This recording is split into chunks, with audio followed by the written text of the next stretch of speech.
열왕기상 5장 13절에서 18절까지 봅시다. 열왕기상 5장 13절에서 18절까지입니다. 우리 요건 좀 짧으니까 같이 한 목소리로 13절에서부터 18절까지 우리 같이 한번 한 목소리로 같이 읽어봅시다. 시작. 이에 솔로몬 왕이 온 이스라엘 가운데에서 역군을 불러일으키니 그 역군의 수가 3만 명이라.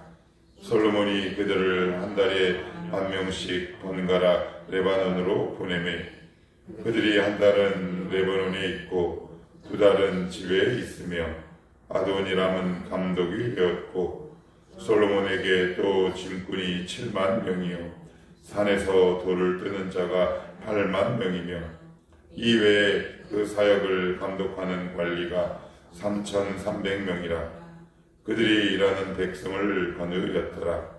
이에 왕이 명령을 내려 크고 귀한 돌을 떠다가 다듬어서 성전의 기초석으로 놓게 하며 솔로몬의 건축자와 히람의 건축자와 그 밭 사람이 그 돌을 다듬고 성전을 건축하기 위하여 제목과 돌들을 갖추니라. 아멘. 성전뿐만 아니라 모든 물리적인 눈에 보이는 건물과 건축물들이 당연히 이제 사전 준비와 일꾼이 필요하게 되겠죠. 그래서 오늘 여기 이렇게 보시면 성전 건축을 위해서 일꾼들이 어떻게 동원되고 있는지 되게 자세하게 적고 있습니다. 13절에 보시면 이에 솔로몬 왕이 온 이스라엘 가운데에서 역군을 불러일으키니 그 역군의 수가 3만 명이다 그랬습니다. 그래서 뒤에도 일부분 나오는데 이게 과연 어떤 규모냐 이게 중요해요. 지금의 규모와 단순하게 수치를 상대적으로 비교하면 이 일꾼의 위력이 얼마나 크고 놀라운가 우리가 비교하기가 좀 어려운데 우리가 참고할 만한 객관적 수치가 있습니다. 그건 뭐냐?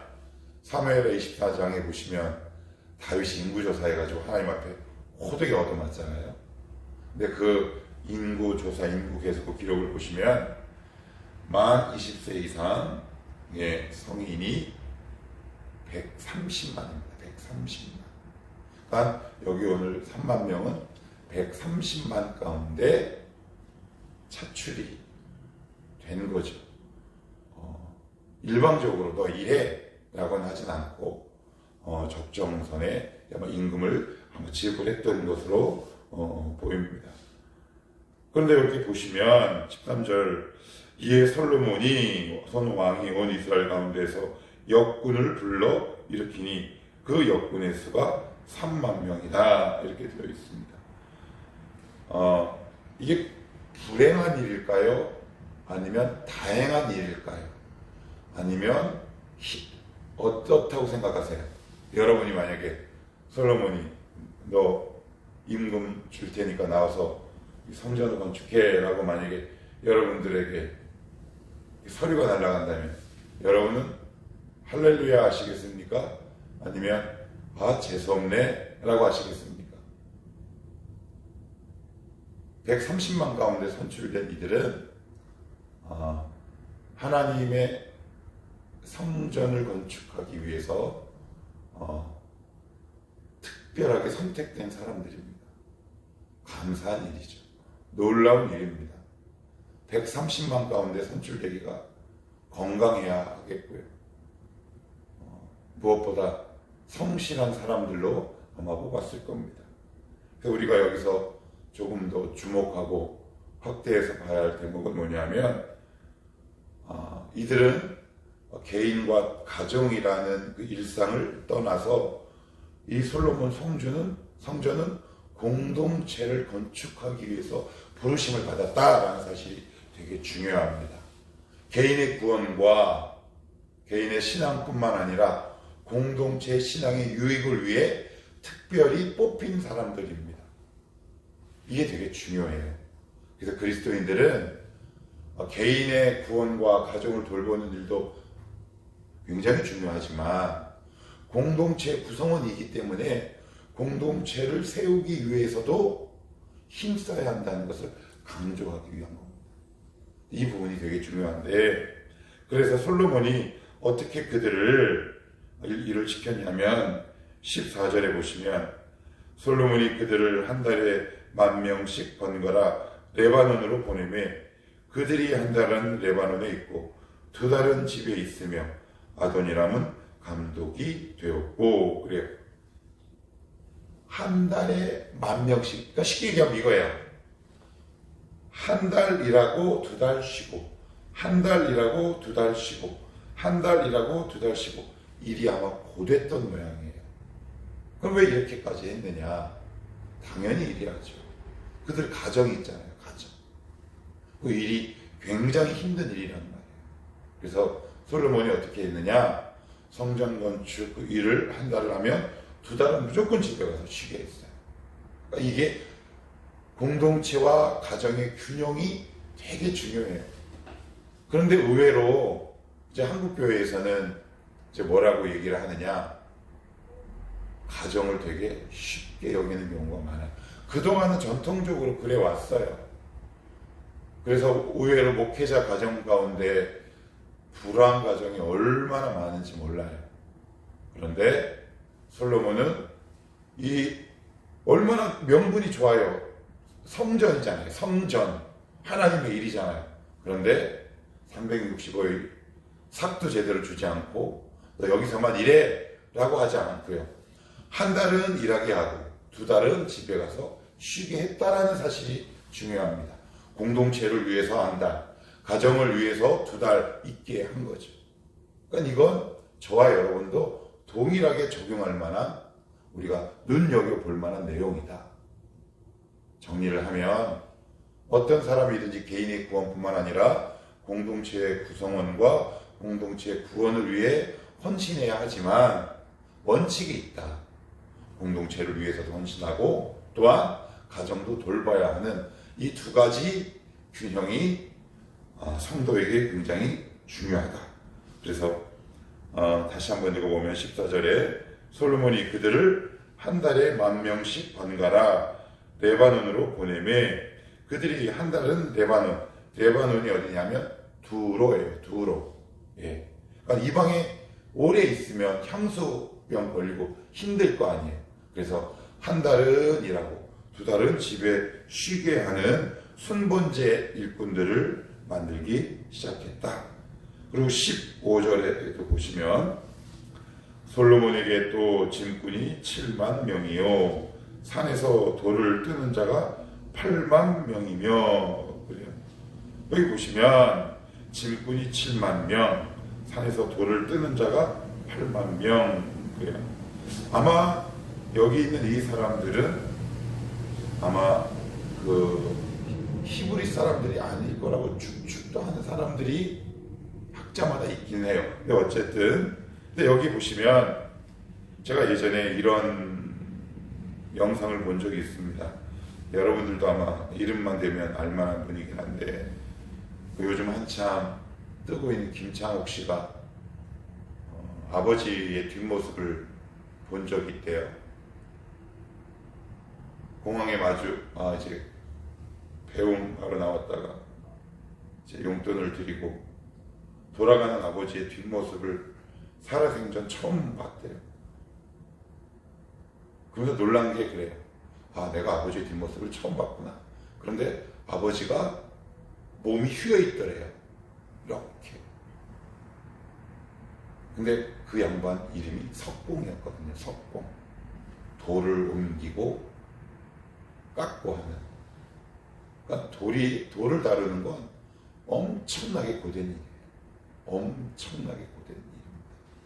그런데 하나님은 그들의 영혼을 기억하고 한 명 한 명 기록하진 않았지만 여기에 보시면 이렇게 나와요.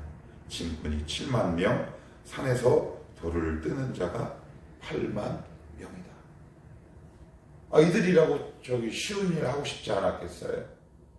조금 더 때깔 나는 상황에서 일하고 싶지 않았겠어요? 그런데 돌을 뜨기만 했겠습니까? 옮기는 일도 했을 텐데 그 일의 강도와 그 일의 고되기가 얼마나 컸겠냐고요. 그런데 하나님은 그들의 수고도 오늘도 성경에 기록함으로 기억하고 계시다. 하나님이 기억하시지 않는 우리의 헌신은 없다. 하나님은 오늘도 큰 일이든 작은 일이든 그리고 외부적으로 외향적으로 크든 작든 하나님은 모든 성도들의 헌신을 동일하게 눈여겨보고 계신다. 그래서 최근에 읽은 책 가운데 거기에 보면 이런 내용이 나와요. 로렌스 형제라고 오래된 이 형제가 수도원의 주방에서 일을 했는데 거기서 그들이 쓴 기록 가운데 이런 내용이 있어요. 나는 접시를 닦는 것을 기도로 생각하고 부엌 바닥과 마루 바닥을 닦는 것을 하나님을 찬송하는 것으로 생각한다. 뭐 이렇게 썼던 글을 제가 본 기억이 있습니다.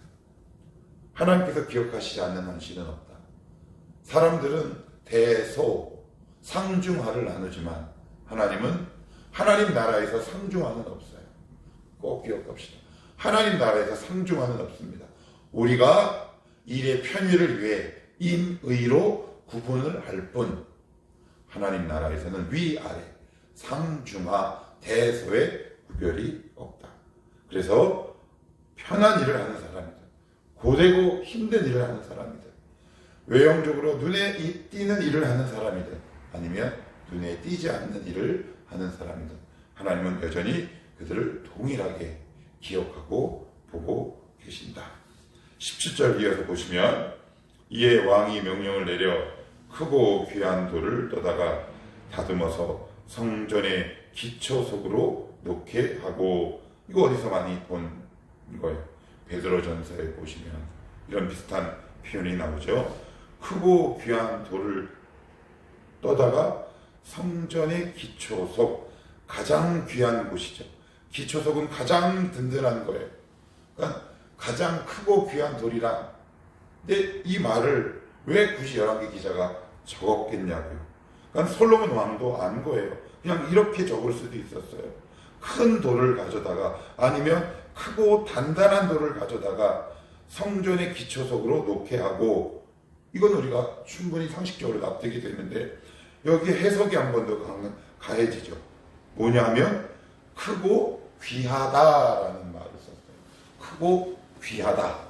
이게 무슨 말일까요? 솔로몬은 안 거예요. 이 성전의 기초가 무엇으로 이루어져야 했는지. 지금으로 이야기하면 뭘까요? 교회에서 가장 크고 귀한 분이 누구예요? 예수 그리스도잖아요. 어제도 이금단 성도랑 수요일 날 이제 우리 서리식사 교육을 하면서 통상 교육을 하는데, 제가 어제 예수 그리스도를 믿는 믿음에서 나왔어요. 그 과외에 보면 예수님의 이름이 계속해서 반복돼요. 그러니까 교회의 가장 핵심은 성전 기초돌은 예수 그리스도의 이름이죠. 교회는 예수님 때문에 존재하고 예수님이 없으면 망해요.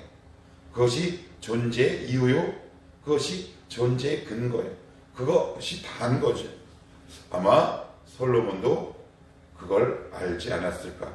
그래서 크고 강한 돌이라고 하지 않고 귀한 돌을 떠다가 성전의 가장 아랫부분에 그 기초석을 놓게 하는 거죠. 기초석이 예수 그리스도이어야 할 때, 우리의 신앙의 기초가 예수가 될 때 우리의 신앙이 단단해지죠. 한번 잘 생각해 보세요. 우리의 신앙이 언제 흔들릴까요? 예수라는 기초석이 점점점 내 삶의 자리에서 물러날 때예요. 내 신앙의 기초가 내 소원과 내 꿈이 됐을 때 우리의 신앙은 흔들려요. 잘 한번 돌이켜보세요. 저도 역시 예외 아니에요. 내가 뭔가 침체되고 내가 흔들리고, 그리고 내가 뭔가 이거 아니다 싶을 때는 거의 여지없어요. 그 신앙의 기초가 내 욕심, 아니면 내 소원, 아니면 내 뜻이 내 신앙의 기초가 될 때 우리의 신앙은 여지없이 흔들린다. 여러분의 신앙도 한번 점검해 보십시오. 내 신앙의 기초석이 과연 무엇인가? 마지막으로 18절에는 솔로몬의 건축자와 히람의 건축자와 그 발 사람이 그 돌을 다듬고 성전을 건축하기 위하여 제목과 돌들을 갖추니라. 그래. 여기 보시면 성전 건축하는 데 있어서 동원된 사람들이에요. 솔로몬의 건축자, 히람의 건축자, 그발 사람, 그리고 성전을 건축하기 위하여 제목과 돌들을 갖춥니다. 그러니까 믿는 사람, 안 믿는 사람이 다 같이 동원됐어요. 여러분들도 하나님의 그 나라를 이루는 데 있어서 예외되는 사람이 없었으면 좋겠습니다. 아까 우리가 13절 살펴보면서 모든 그리스도인은 개인의 구원뿐만 아니라 공동체를 위해서도 부름을 받은 사람들이다 라고 제가 말씀을 드렸던 것처럼 각자 저마다의 목들이 있습니다. 내가 하나님 나라에서 내가 감당해야 될 삶의 자리가 있어요. 목들이 있습니다. 여러분들이 그 부분을 발견하시길 바랍니다. 내가 감당해야 할 몫은 이거구나. 내가 감당해야 될 몫은 그거구나. 그래서 그 자리에서 이탈하지 마시고, 왜? 우리 지난주에 설교에서 살펴봤던 것처럼 금방 그 자리는 채워지거든요. 여러분들의 몫을 발견하시기 바랍니다. 그게 우리가 하늘나라 가서 받을 상급이에요. 너 뭐하다 왔니? 라게 만약에 하나님께서 물으신다면, 하나님 저 이 목 제가 잘 지키다가 왔습니다. 이렇게 하나님 앞에 고백해야 되지 않겠습니까? 하나님이 각자에게 주신 사명의 목, 헌신의 몫을 누구에게 빼앗기지 않고 여러분들이 발견하고 그것을 위해 여러분의 삶을 거룩하고 아름답게 투자할 수 있기를 축복합니다.